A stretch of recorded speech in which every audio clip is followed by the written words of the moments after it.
Donc, je suis très heureuse de vous présenter Marina Caneve, dont j'apprécie vraiment le travail.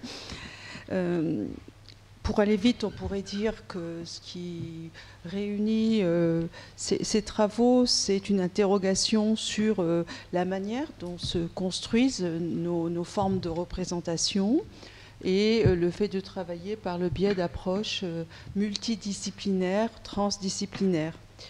Son travail est exposé à l'international et a été acquis par de nombreuses institutions.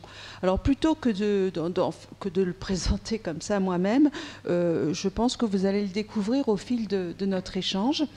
Marina va parler en français, ce qui n'est pas sa langue d'origine, donc je la remercie de cet effort qu'elle fait pour nous. Ce qui m'a attiré vers vos travaux, en fait, c'est un certain nombre d'entre eux qui portaient sur la montagne.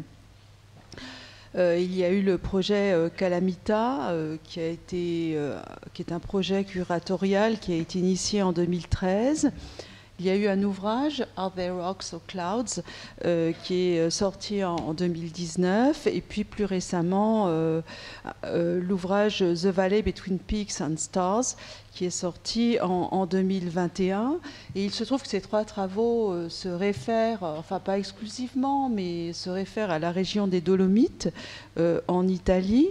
Donc peut-être que vous pourriez nous parler, pour commencer, de cette relation à la montagne. Enfin, qu'est-ce qui vous attire dans cette... pourquoi cet intérêt pour la montagne qui revient? La première chose que je voudrais bien faire, c'est vous remercier pour m'avoir invité à participer à cette colloque et à écouter toutes ces très intéressantes intervention. Je m'excuse pour mon français, c'est pas ma langue maternelle et du coup, j'espère que vous serez compréhensif. Par rapport à la montagne, si je devrais le dire en deux mots, ce sera d'une partie par des raisons contingentes et des autres pour une connaissance approfondie liée à ma biographie. Je suis née dans un territoire qui est assez proche à la montagne et du coup j'ai appris à la découvrir. Mais en fait, la montagne n'est rien de plus qu'un système. Un système, un terrain d'investigation privilégié parce que je le connais, comme j'ai bien dit, pour des raisons biographiques, et aussi parce qu'elle épouse des questions qui m'intéressent, à savoir la complexité et la vulnérabilité. Je trouve que les montagnes sont un lieu d'expérimentation extraordinaire en raison de leur histoire, la beauté et la fragilité à la fois qui caractérisent le territoire. Mais en même temps, je trouve assez intéressant que l'écrivain néerlandais Taco de Bakker, dans son essai Are They Documents or Poems, dans mon livre Are They Rocks or Clouds, utilise pour expliquer mon travail le cas de l'inondation de 1953 aux Pays-Bas. Et en fait, je trouve ça assez intéressant parce que ça suggère très bien le fait que mon travail est concerné surtout par la vulnérabilité humaine et les implications politiques par rapport à l'environnement. Et il s'agit surtout d'une manière d'utiliser ma pratique artistique plutôt qu'un lieu ou une typologie d'environnement. Alors on pourrait peut-être parler pour commencer de Calamita, un Calamita qui est initié en 2013, qui est un projet curatorial donc, que vous lancez avec Gian Paolo Arena. Et il s'agit de s'intéresser à la catastrophe du barrage du Vajon, alors je prononce sans doute mal pour le coup, qui est, vous le direz mieux que moi, il s'agit d'un barrage qui a été construit à la fin des années 50 dans la province de Belluno en Italie. Alors qu'à l'après-guerre, il y avait un besoin en en électroélectricité qui était important dans le pays. Donc plusieurs constructions de barrages avaient été programmées.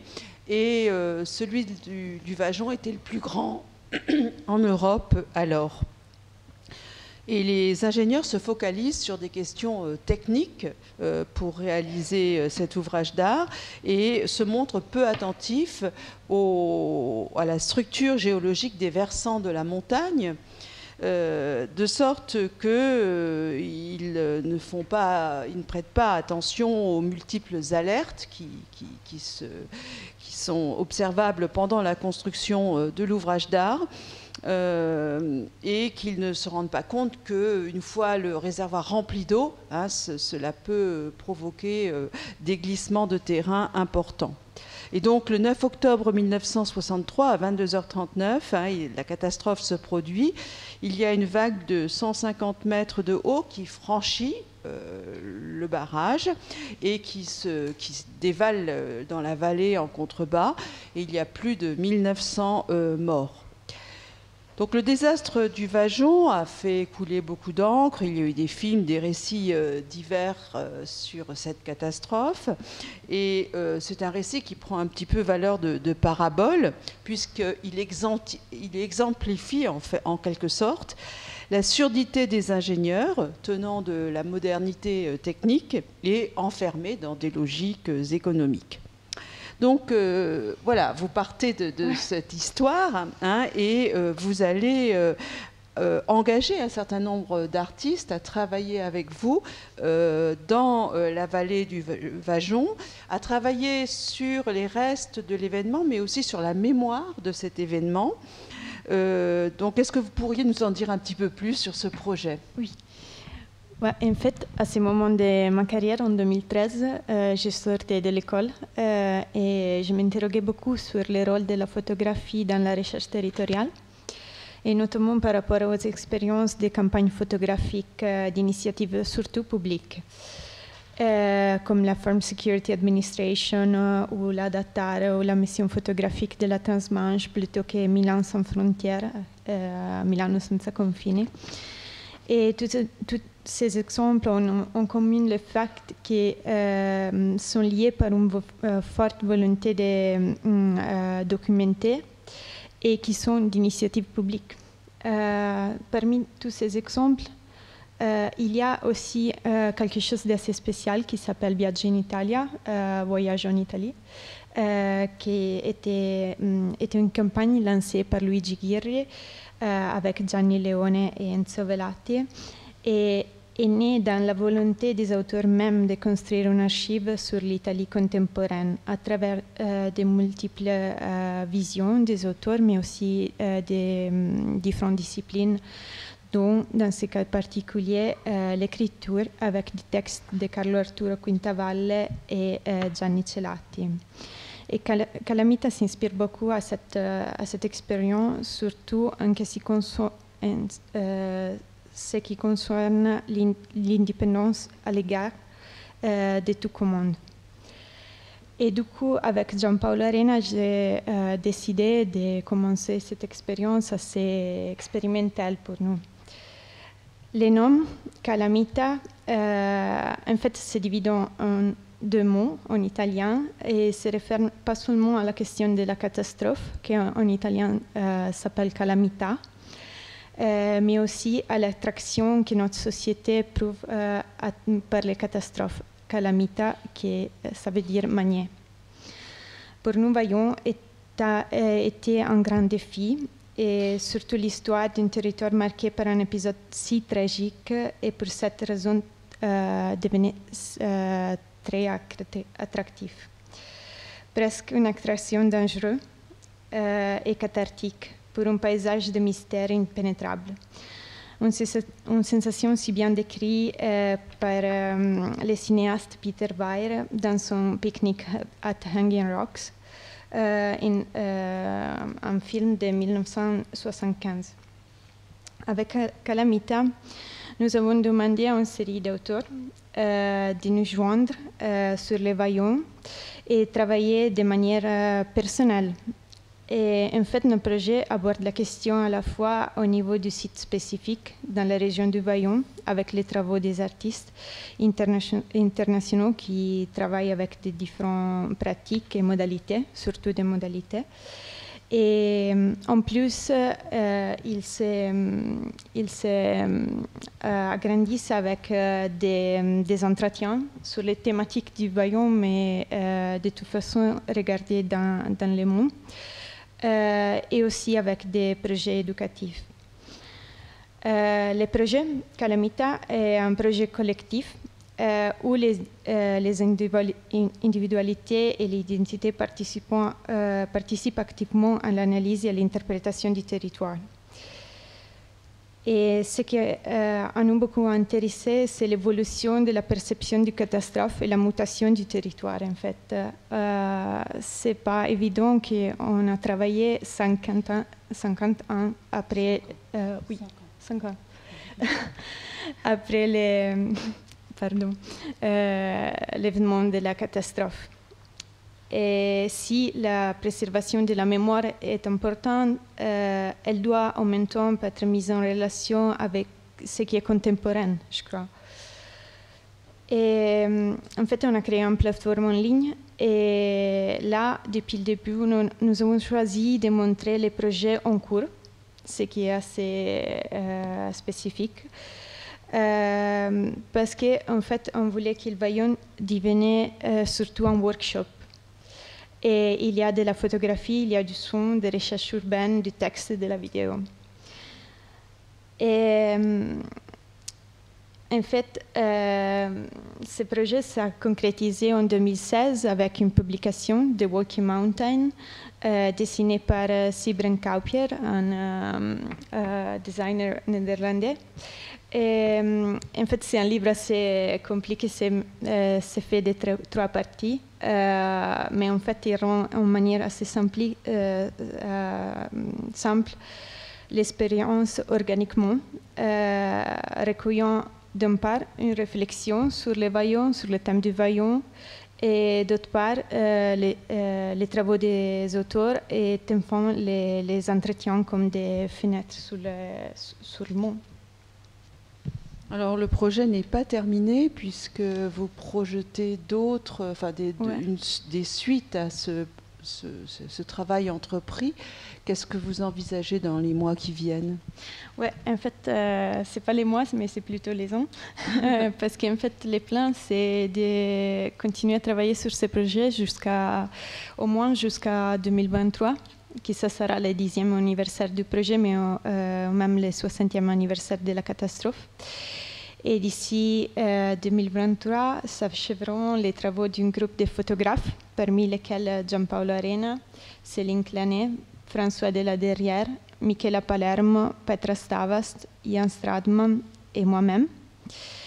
Et la volonté est de créer une série de livres reconnaissables comme une série, mais en même temps où chacun livre aura sa propre identité visuelle. Et encore une fois, dans le cas de Walking Mountain, l'idée de base est de construire une vision organique et plurielle. Et dans ce cas-là, les projets des auteurs seront exposés comme projets conclus et autonomes, et non plus comme des projets en cours, comme ils sont là sur le site ou dans les Walking Mountain. En plus, nous travaillons sur une série de disques vinyles en collaboration avec le label Silentes, et la série s'appellera Zero, inspirée de l'idée de Panorama Zero. Et le premier disque va sortir en novembre cette année, du coup bientôt, et à partir du morceau Landslide, créé en 2016 par Gianluca Favaron et Stefano Gentile, qui est un morceau créé surtout avec des field recordings et en travaillant sur l'idée de la glissement de tiers. Nous avons invité deux autres auteurs à faire des remixes, et du coup ça va être 2 vinyles. Et plus précisément Carl Michael von Aswolf et Rod Model. Et en fait, les futurs disques se seront faits avec la même idée. Et bon, toujours très important, c'est la question des entretiens qui vont être aussi continués. Et avec l'idée de créer un bouquin avec des entretiens autour de l'idée des catastrophes. En 2019, paraît Are There Rocks or Clouds? J'en profite pour signaler que les ouvrages sont ici et que vous pourrez les feuilleter tout à l'heure. Donc, Are There Rocks or Clouds évoque la manière dont les habitants de la montagne vivent, alors plus largement que simplement la vallée du Vaillant. La façon dont ils vivent dans leur environnement avec cette question du glissement de terrain, de la catastrophe possible, avec les catastrophes du passé, mais aussi éventuellement la menace de celles qui les attendent. Et donc il s'agit, enfin il y a un livre et puis il y a aussi en parallèle une exposition, hein, puisque les deux vont de pair. Et donc, ces deux objets se font une enquête ou une méditation poétique, les deux à la fois, hein, sur la relativité de nos existences face à la montagne et à ses temporalités. Alors, le livre réunit des images en couleur dont vous êtes l'auteur, également des reproductions de vues d'archives qui montrent des catastrophes du passé. Il y a un travail de mise en page qui a été fait par la personne qui a designé le livre, enfin vous nous en parlerez, qui fait que les images sont souvent superposées ou agencées les unes par rapport aux autres, de sorte qu'elles évoquent cette idée de la temporalité du mouvement du terrain. Enfin à mes yeux. Et puis il y a également des portraits d'habitants qui semblent scruter, peut-être que vous avez des images qui semblent scruter la montagne, la regarder avec une forme dans l'expectative. Des gros plans également qui montrent des roches et des appareillages de la montagne qui ont été mis en place pour justement retenir le terrain. Et puis à côté de cela, à la fin du livre, des paroles d'habitants qui ont été collectées. Donc est-ce que vous pourriez revenir sur ce dispositif livresque et peut-être aussi sur la manière dont c'était organisé dans l'espace de l'exposition, puisque ça, je n'ai pas pu le voir. Oui. En fait, le projet a été exposé plusieurs fois, dont la plus récente à Photof à Salzbourg, jusqu'à Photographia Europea à Reggio Emilia, la première fois en Italie. Et maintenant, en novembre, il sera exposé à l'atelier néerlandais pour une exposition organisée par Photodoc. Du coup, ça va être un événement joint Pays-Bas, France. Are There Rocks or Clouds est né sous la forme du livre, en fait. Et plutôt imaginer une forme éditoriale m'aider à trouver, en fait, ou à définir les différents aspects spécifiques de mon projet. En 2018, Leslie Martin m'a décerné le prix Maquette Livre à Courtrai-en-Demouve.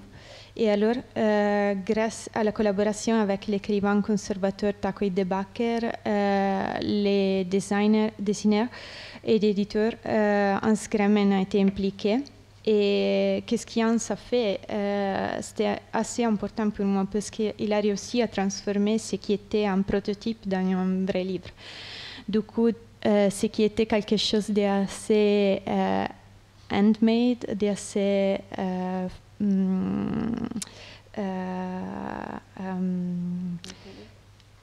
bricolé en quelque manière dans un livre. Et le livre a été publié en 2019 et est composé de plusieurs parties. En fait, il y a l'archive qui montre la catastrophe quand elle s'est produite, à savoir qu'il s'agit des images des archives des habitants et pas de la presse.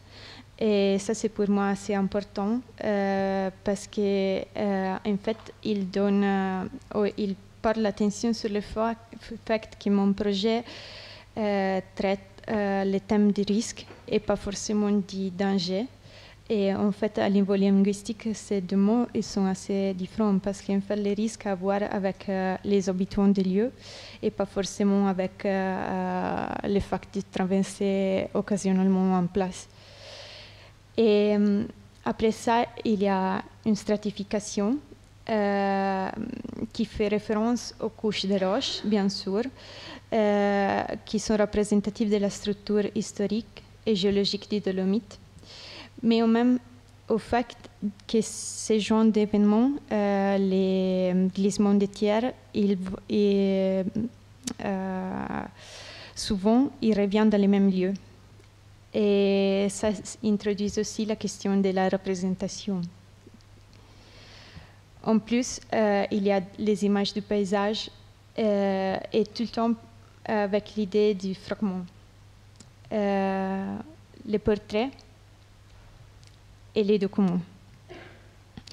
En gros, ça sont les éléments qui constituent le projet. Et qu'est-ce qui est vraiment important pour moi, c'est la stratification qui, d'une part, fait référence aux couches de roches, mais en même temps fait référence à l'idée de fragilité. La beauté et la fragilité des montagnes renvoient, en revanche, à l'idée de confusion et d'échaînement, des causes souvent visiblement indissociables les unes aux autres. Les trois textes correspondent à trois points de vue différents. Il y a un texte d'un écrivain, comme j'ai déjà dit, aussi un texte d'un géologue et aussi d'un anthropologue. Et qu'est-ce que j'ai fait? C'était de demander à ces spécialistes de donner leur point de vue, mais en les guidant dans les mêmes questions, en fait. Et du coup, ça donne un vue très hétérogène sur le même sujet. Je trouve assez intéressant et c'était aussi intéressant pour moi pour réaliser mes images. Dans ce cas précis, le livre n'est pas un accompagnement ou un catalogue, mais c'est plutôt vraiment le projet lui-même. Et à la fin du livre, il y a un élément que je trouve assez intéressant, c'est la coda. Qui, comme à la fin des symphonies, ne constitue pas un index, mais plutôt un élément qui à la fois explique et ajoute. Et ça porte le livre à être aussi, je trouve, beaucoup plus accessible à partir d'un public qui n'est pas forcément que le public lié aux arts, mais aussi un public en quelque manière plus généraliste. Alors le texte, c'est bon. Le texte de l'anthropologue est notamment intéressant puisqu'il analyse la manière dont les habitants autrefois avaient une sorte de connaissance intuitive du mouvement des montagnes, de là où les glissements de terrain pouvaient se produire, de la localisation des sources ou des minerais. Et que le lien, de ce type de lien, s'est aujourd'hui rompu.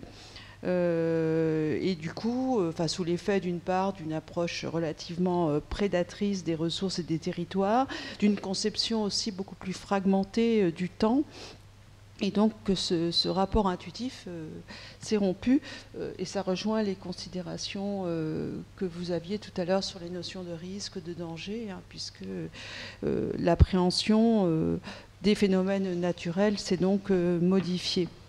Je passe tout de suite pour que nous ne dépassions pas trop au dernier ouvrage dont j'aimerais que nous parlions, The Valley Between Peaks and Stars, donc, qui est sorti tout récemment en 2021, qui résulte également d'une commande, si j'ai bien compris, d'un observatoire donc, qui a été mis en place à Cortina d'Ampezzo à l'occasion de la préparation du championnat du monde de ski. C'est des recherches que vous avez également menées avec Gian Paolo Arena. Et il s'agissait donc, de documenter par la photographie la façon dont le sport qui se développe donc dans ce type de lieu, hiver comme été, avait complètement modifié d'abord l'espace visible par le biais de la construction d'infrastructures diverses et avait également structuré les mentalités au travers de la constitution de certaines figures locales qui sont des sportifs de haut niveau et à travers différentes formes de représentation qui sont là sur place. Donc peut-être vous pourriez revenir sur justement vos observations sur cette empreinte des pratiques sportives telles qu'elles se manifestent dans ce type de territoire. Oui, en fait, qu'est-ce que je trouve assez intéressant dans cette histoire, c'est pas forcément que le sport, mais l'image qui est générée par cette présence du sport dans ce territoire-là. À Cortina, qui est appelée la perle des Dolomites, c'est une localité assez, assez connue, assez à la mode. En fait, qu'il s'agisse du sport ou simplement de la montagne, l'imaginaire commun reproduit souvent des atomes iconiques qui satisfont les souhaits des visiteurs plutôt que proposer des interprétations. Et c'est ça que je trouve assez intéressant et où j'ai cherché avec Gianpaolo d'aller à travailler en fait. Du coup, de rechercher des interprétations du territoire et de la société. Et qu'est-ce qui est en commun dans ces trois projets-là, c'est qu'à la fin, ils sont déclinés en forme de livre. Je suis assez intéressée dans la forme du livre d'artiste et dans les possibilités aussi de faire interagir des autres figures.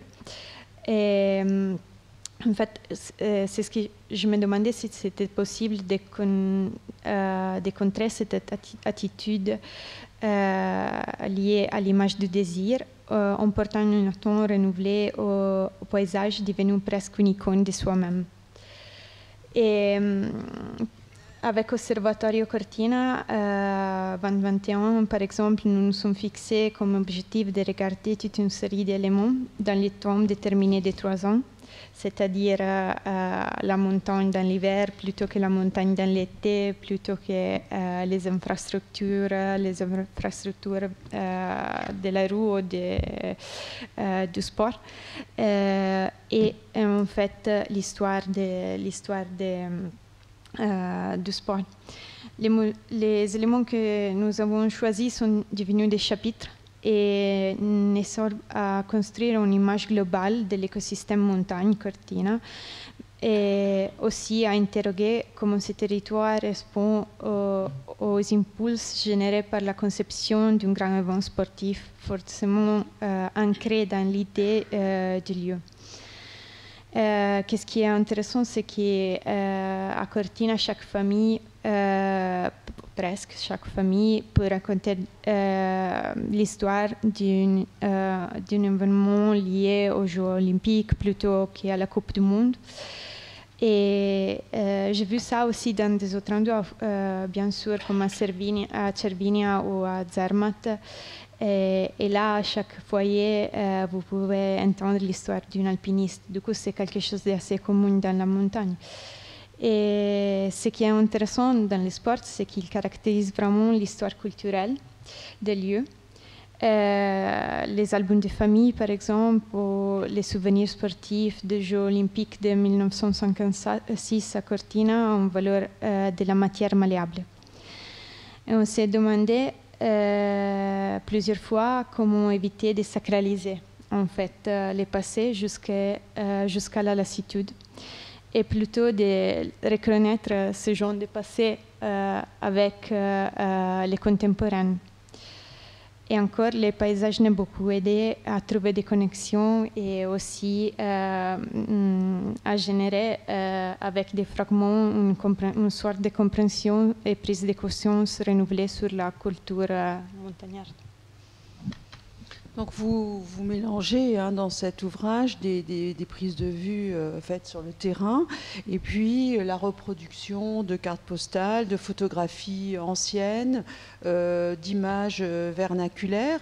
Donc à chaque fois c'est bien de cette relation avec le lieu dont il est question, de cette question de représentation et de la manière de vivre avec un lieu.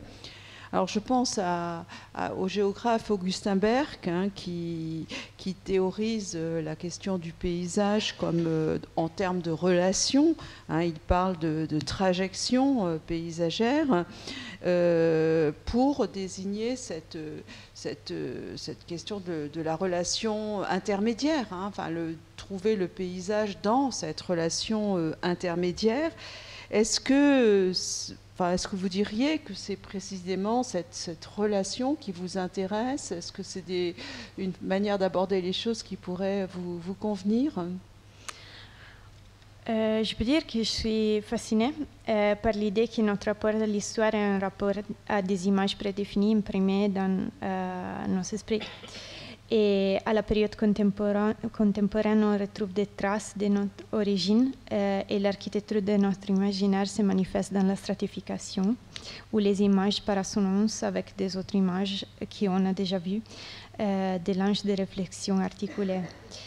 Et la stratification nous permet de partir des images qui nous connaissons et de les rechercher dans de nouveaux contextes. Et dans des disciplines plus éloignées à l'art et à différentes époques historiques pour essayer d'aller travailler dans des archétypes. Qu'est-ce que j'ai récemment... il y a un projet que j'ai récemment fait pour le musée de la montagne de Turin, entre Champs et Loup, qui part de la même hypothèse. Je t'ai demandé de faire un travail sur les stéréotypes de la montagne. Et ça, c'était assez difficile parce qu'en fait, j'ai découvert en le faisant qu'il y a plusieurs stéréotypes. Et du coup, je n'avais pas trop envie de me fixer sur une seule idée. Et du coup, j'ai décidé d'embrasser l'idée du stéréotype, de plusieurs stéréotypes et aller travailler sur l'image. Avec ce projet, je travaille sur le code visuel qui rend les choses reconnaissables pour la façon d'être dans notre culture occidentale. Nous a appris non seulement à les assimiler, mais encore plus à les désirer. Et en fait, j'ai essayé beaucoup de travailler sur l'idée des montagnes comme une forme assez archétypale, les triangles, et un peu me balader dans cette idée avec l'idée des fragments, encore une fois. Et je définirais entre Champs et Loup comme une stratification d'expériences différentes, où j'ai construisais une sorte de parcours d'entrée, des fenêtres, des trous, des serrures métaphoriques qui conduisaient progressivement le spectateur d'un stéréotype à l'autre. Et en fait, Images et désirs sont en effet les logiques des réseaux sociaux. Dans ces œuvres, je franchis la frontière entre notre désir et le monde contemporain occidental et l'image de l'environnement tel quel se constitue à travers une série de symboles qui apparaît à une manière peut-être antérieure de codifier les lieux soi-même. Alors, pour rester dans les temps, nous allons peut-être nous interrompre, laisser la parole à la salle et j'ai des questions en réserve s'il reste du temps.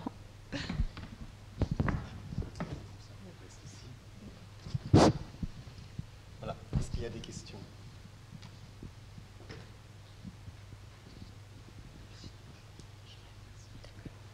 Oui, merci pour cette intervention. Du coup, je me posais une question. Si j'ai bien compris, calamita, ça renvoie, le mot lui-même renvoie à la catastrophe et même à une forme d'attraction, c'est ça? Oui. Et donc, comment vous prenez ça en charge? Est-ce que la forme du projet, elle essaie peut-être aussi de nuancer ça ou de ne pas tomber dans le piège d'une espèce de fascination pour la catastrophe, avec justement les différentes images qui parfois peuvent être assemblées, enfin même sur la forme de l'enquête presque. Voilà. Ouais, en fait, si vous voulez, l'effet qu'on se trouve loin de l'événement soi-même, il nous donne la possibilité de tenir une distance, mais en même temps, on ne peut pas oublier qu'il y a cet élément-là. Et je trouve qu'avoir cette distance, c'était très utile parce qu'en fait, il donnait la possibilité de trouver même plus et plus différents points de vue sur cet événement-là. Et du coup, de réfléchir aussi sur des différents éléments qui nous intéressent par rapport au monde contemporain. Et ouais, en fait, c'était ça. Je ne sais pas si j'ai bien répondu. Pour compléter juste, il y a la distance temporelle, comme vous venez de le dire, et puis je pense qu'il y a aussi tous les croisements de points de vue, parce qu'il y a vraiment une approche polyphonique émanant d'instances différentes, ce qui fait que la pluralité met à distance, il me semble. Oui. Non, je trouve ça aussi. Et aussi, là, on est en train de travailler sur l'idée j'ai bien dit, de faire des bouquins avec les travaux de chaque auteur et après les mettre ensemble, mais en même temps, on essaie de faire une map digitale en plaçant les images sur la map physique. Et parce que je trouve que ça serait assez intéressant de voir ce que ça donne. Si on détache les images des projets, mais on les remet dans l'espace. Du coup, ça, je trouve que ça devient assez fort parce que ce n'est pas une collection des ouvrages juste sur un endroit, mais ça devient un projet collectif, encore une fois. Très bien, merci. D'autres questions? Tu me fais courir, hein? Ah, oui. Merci pour la façon très claire dont vous parlez de votre travail. Il a été question d'édition et de publication tout du long. Et il y a eu quelques images qui sont passées rapidement et qui m'ont beaucoup intriguée de vos photographies ou des documents en exposition. Et là, on a vu des formats très différents. On a vu une image qui tombait presque sur le sol, qui s'enroulait presque sur le sol. On a vu du texte sous les images. Et donc, ça donnait ces vues d'expo ont donné de votre travail, dont vous parliez, une idée un peu différente. Est-ce que, au moins formellement, est-ce que vous pourriez commenter ? En fait, ce projet-là, Art des Rock sur Cloud, c'est né sous la forme du livre. Et quand j'ai eu l'occasion de l'exposer pour la première fois, je me suis dit que je ne voulais pas juste prendre mon livre et le mettre au mur. Et du coup, j'ai essayé de penser à des solutions pour maintenir l'esprit du projet, mais en même temps pour le transformer dans une exposition. Et là, spécialement, j'ai commencé à penser à des différentes typologies de matériel qui sont à la fois des images plus traditionnelles, cadrées, plutôt que des matériaux plus pauvres, utilisés en raison de les signifier des images. Par exemple, dans cette prise de vue, il y a cette map que j'ai bien voulu utiliser comme quelque chose d'assez fragile, comme il est en fait en réalité, et du coup pas le transformer dans quelque chose de riche, quelque chose qui devient une œuvre précieuse, mais qui garde sa qualité et aussi sa forme originale. Du coup, j'ai essayé tout le temps de penser à des solutions qui pouvaient donner des éléments qui pouvaient aller porter les projets un peu plus loin. Et la même chose, j'ai fait avec des images grand format où j'ai en quelque manière donné un écho à l'idée de layering, de superposition des images qu'il y a dans les livres, mais pas forcément en utilisant les pages du livre soi-même. Du coup, il y a des formes qui tombent des images dans des autres images. Et aussi les textes, ça m'intéresse beaucoup parce qu'en fait, j'ai toujours du mal avec les longs textes qu'il y a au début des expos. Et je trouve ça tout le temps assez fatigant, et aussi je trouve qu'ils donnent trop des infos. Et bon, pour ma manière de me confronter avec l'œuvre. Et du coup, j'ai essayé, mais ça m'intéresse beaucoup, d'essayer de trouver des formes pour introduire les textes en manière pas explicatoire, mais que ça donne quelques éléments en plus pour entrer dans le projet qui en fait est assez complexe et fait de plusieurs éléments et fragments. Et je trouve assez intéressant d'avoir la chance des fois de sortir d'humour aussi et de faire devenir le projet aussi très de matérialiser en fait. Et, ouais. Effectivement. J'ai eu la chance là. Hein. Merci beaucoup. Merci à vous. Voilà. D'autres questions? Oui.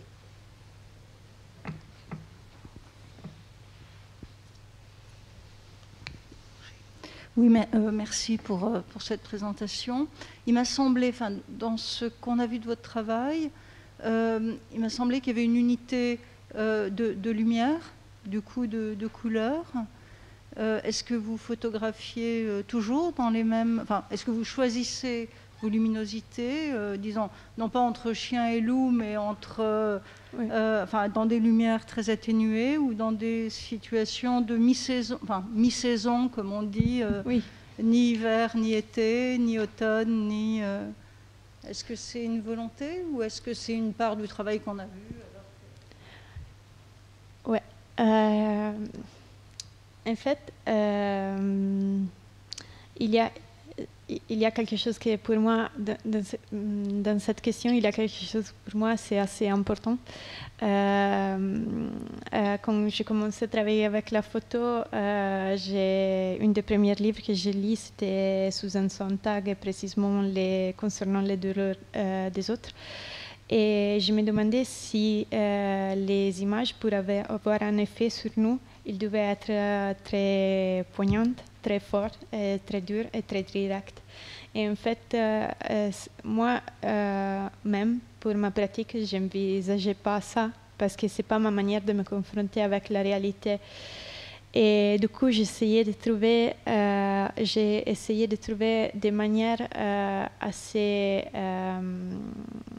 en quelque manière, ce n'est pas détaché parce que c'est quelque chose qui est entre engagement et détachement, en fait, pour me confronter avec des sujets qui tout à fait sont très, très durs et très difficiles. Parce que je viens de parler des catastrophes, je viens de parler vraiment des trucs assez durs, mais en même temps, je pense que ce soit assez intéressant de se confronter avec cet imaginaire tragique, au moins pour moi, c'est assez intéressant de me confronter avec cet imaginaire avec une distance. Et c'est pour ça que j'ai choisi ces manières de photographier.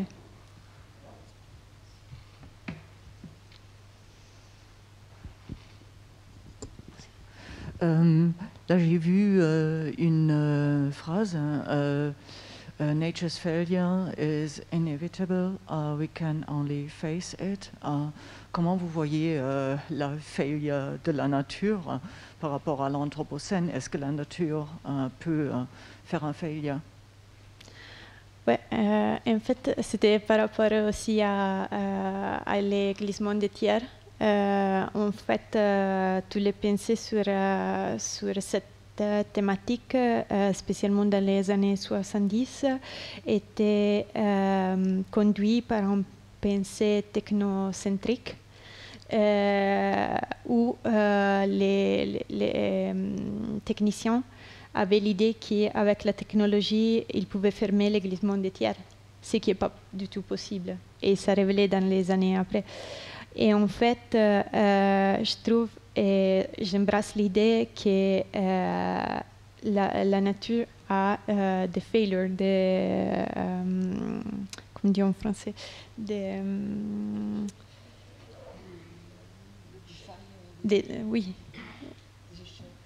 oui, des accidents, oui, et que c'est pas parfait, on peut pas vraiment. Bon, il faut se confronter avec cette idée de l'imperfection de la nature, mais je trouve intéressant, au moins, qu'est-ce que j'essaie de faire, c'est justement de regarder comment apprendre à se confronter avec la nature plutôt que essayer juste de la rendre imperméable.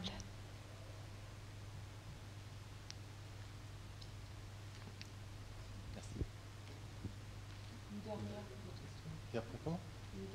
Oui, une dernière. Merci beaucoup pour votre présentation. Peut-être pour rebondir sur la question de la lumière et de la couleur, ça m'a fait beaucoup penser à Luigi Guerri, que vous avez cité. Je trouve qu'il y a une espèce de douceur comme ça dans toute photographie. Et c'était plus une remarque, je trouve, que ce que vous avez dit sur Suzanne Sontag. Ça fonctionne vraiment, plutôt que de montrer des images qui accentuent la catastrophe, etc. Cette forme de douceur ou de distance, de voile un peu qui recouvre les images fonctionne très bien en fait et rend d'autant plus saisissant en fait le propos que vous abordez. Donc je veux dire qu'en tout cas je trouve que ça fonctionne extrêmement bien, que c'est un très beau travail. Merci. Oui, bon, c'est un bon commentaire pour clôturer. Un très bon travail. Donc merci beaucoup pour cet entretien.